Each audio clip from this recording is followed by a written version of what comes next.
Guys, bananas is one of the yo-yo's #1 favorite fruits, okay? And I'll be honest, he doesn't like the green ones, the very hard ones. He likes the ones which are a little bit sort of blackish, okay? So like a black spot on.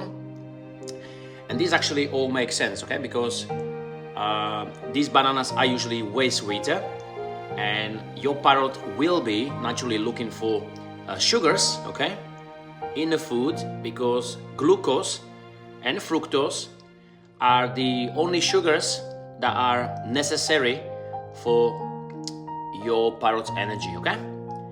So in nature, they will be definitely looking for sweet things, okay? Now, I'm not talking about chocolate, I'm talking about fruits, okay?